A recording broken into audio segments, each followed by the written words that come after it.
și bine v-am regăsit pe canalul nostru. Astăzi m-am gândit să fac și eu un pilaf călugăresc, primăvăratic, cu multe legume și spanac. Haideți să trecem la ingrediente și la modul de preparare.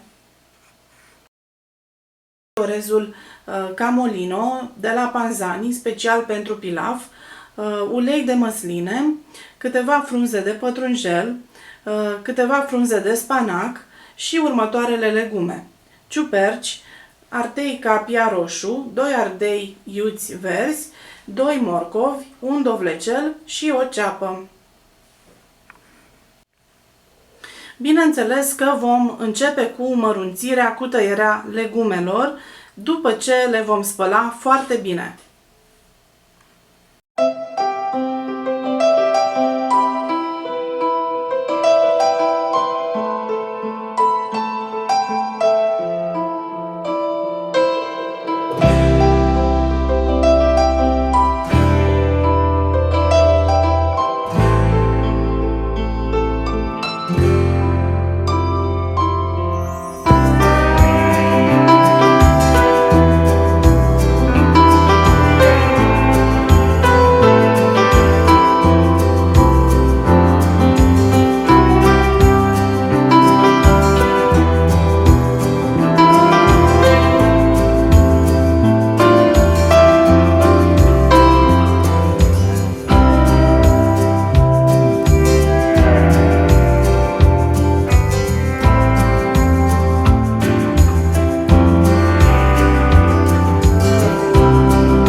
I can't be sad with you. Just take my hand and fly up through the dreams where the skies are so clear. With you, I wanna stay with you. With you, I love the way that you love me today. Let's run up through the fields where the sun shines and heals. With you, I wanna stay with you. It's been so cold since you have been gone. Like I was told, you're the only one.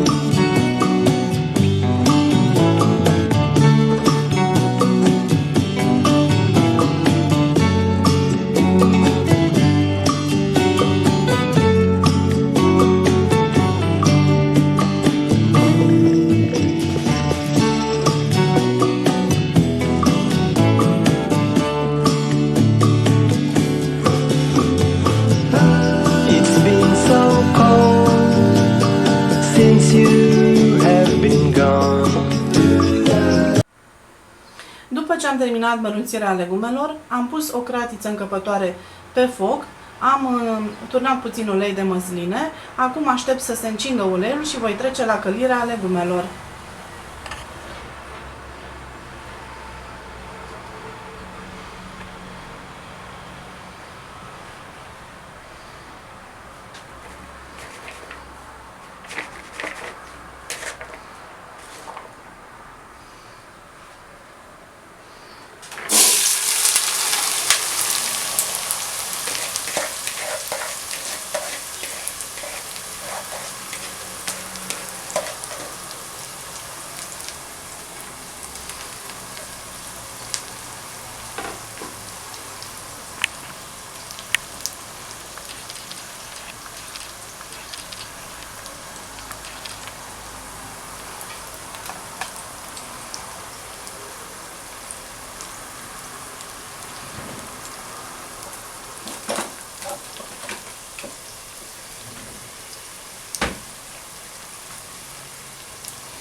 Așadar, dragi prieteni, după ce am călit foarte bine toate legumele și am adăugat și restul de ingrediente, condimentele, acum vom lăsa pilaful să fiarbă la foc mic, scăzut, pentru câteva minute. Așa arată pilaful meu călugăresc cu legume de primăvară. Îl voi băga acum pentru 5-10 minute la cuptor și apoi îl voi servi. Rămâneți alături de mine pentru a vedea cum arată el și în farfurie. Așa arată, dragi prieteni, pilaful meu călugăresc cu legume de primăvară. După ce a stat un sfert de oră la cuptor, a scăzut foarte bine și arată excelent. Rămâne doar să-l încerc, să-l gust. Dacă vă place cum arată, vă recomand să încercați rețeta aceasta, nu veți regreta.